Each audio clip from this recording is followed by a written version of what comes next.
So hey my dear friends, आज हम पढ़ने वाले हैं पर्यावरण प्रदूषण या प्रदूषण की समस्या पर निबंध। ये परीक्षा में 6 या 9 नंबर में पूछ लिया जाता है, तो आपको इन दोनों टॉपिक में से कोई भी आए तो आप इसी को लिखिएगा। तो चलिए बिना टाइम वेस्ट किए शुरू करते हैं।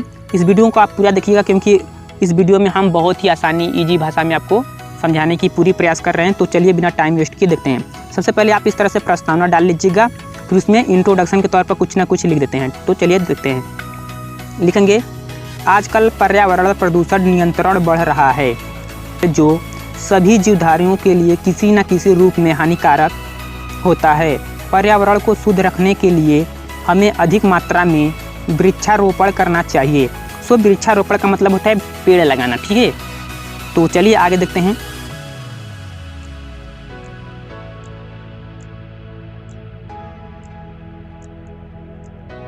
फिर उसके बाद हेडिंग लगाएंगे प्रदूषण के प्रकार। प्रदूषण निम्न प्रकार के होते हैं।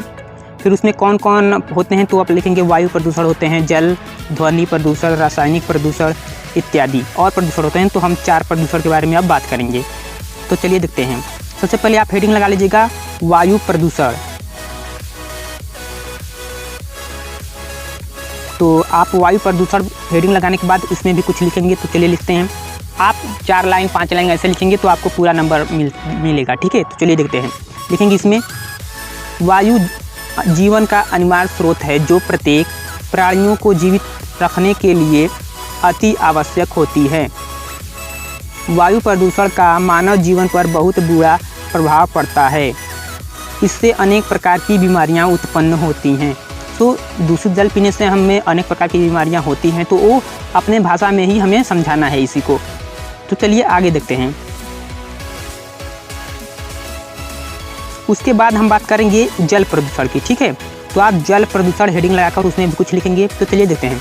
लिखेंगे, जल को जीवन कहा जाता है। इसके बिना जीव जंतु पेड़ पौधे का कोई अस्तित्व नहीं है। प्रदूषित जल से भयानक बीमारियां होती हैं। प्रदूषित मतलब दूषित जल, जो गंदा जल होता है उसी को कहते हैं। तो आप इस तरह से छोटा छोटा वाक्य कर आप लिखेंगे। चलिए आगे देखते हैं। फिर उसके बाद लिखेंगे ध्वनि प्रदूषण। तो ध्वनि प्रदूषण में हम कुछ लिखेंगे। तो चलिए देखते हैं। ध्वनि प्रदूषण हेडिंग लगाकर आप लिखेंगे इसमें, अनेक प्रकार के वाहन जैसे मोटर कार, बस, ट्रेन, विमान, लाउड स्पीकर इत्यादि से ध्वनि प्रदूषण उत्पन्न होता है, जो क्रोध, अनिद्रा, मानसिक समस्याओं जैसी समस्याओं को बढ़ाता है। सो आप इसी तरह छोटे छोटे वाक्य कर लिखेंगे हेडिंग लगा कर। फिर उसके बाद हम बात करते हैं रासायनिक प्रदूषण की। रासायनिक प्रदूषण, तो चलिए देखते हैं।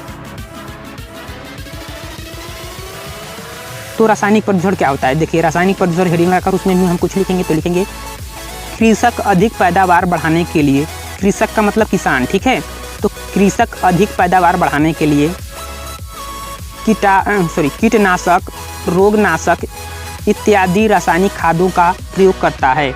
जो हमारे खेतों में खाद फेंके जाते हैं उसकी, जो हमारे स्वास्थ्य के लिए बहुत हानिकारक है। तो ये खाद हमारे स्वास्थ्य के लिए बहुत ही हानिकारक होता है, फिर भी अधिक पैदावार के लिए हम लोग डालते हैं खाद। तो चलिए आगे देखते हैं। फिर उसके बाद हम बात कर देंगे प्रदूषण के समाधान। तो अब हम बात करेंगे प्रदूषण के समाधान की। तो आइए देखते हैं इसमें क्या होता है। देखेंगे, वातावरण को प्रदूषण से बचाने के लिए वृक्षारोपण सर्वश्रेष्ठ साधन है, तथा वृक्षों की नियमित कटाई को रोकना चाहिए और जल प्रदूषण निवारण अधिनियम भी लागू होना चाहिए। फिर उसके बाद आप उपसंहार लिखेंगे, ठीक है। उपसंहार एक हेडिंग लगाएंगे, फिर उसमें लिखेंगे, समरी टाइप होता है तो उसमें लिखा जाता है। तो चलिए देखते हैं। आप उपसंहार हेडिंग लगाने के बाद उसमें लिखेंगे। उपसंहार लिखने के बाद, प्रदूषण आज की नई समस्या है, इसे वैज्ञानिक प्रगति ने पैदा किया है। आज के युग में वैज्ञानिक परीक्षण का, आगे देखते हैं, वैज्ञानिक परीक्षण का जोर है। परमाणु परीक्षण होते ही रहते हैं, इससे बहुत प्रदूषण होता है। वातावरण को प्रदूषण से बचाने के लिए वृक्षारोपण सर्वश्रेष्ठ साधन है। दूसरी ओर वृक्ष की अधिक कटाई पर भी रोक लगाना चाहिए। सो आई होप कि ये वीडियो आपको पसंद आया होगा। ऐसे ही छोटे छोटे वाक्य को आप लिखेंगे तो आपका एक निबंध पूरा हो जाएगा और आपको 6 या 9 नंबर आपको इजीली मिल जाएंगे। तो आपको ये वीडियो कैसा लगा आप कमेंट सेक्शन में ज़रूर बताइएगा। और ऐसे ही वीडियो हम बनाते रहते हैं। तो आप हमारे चैनल को सब्सक्राइब कर लीजिएगा और बेल आइकन को भी प्रेस कर लीजिएगा। तो अगले वीडियो में मिलते हैं। वीडियो देखने के लिए थैंक यू।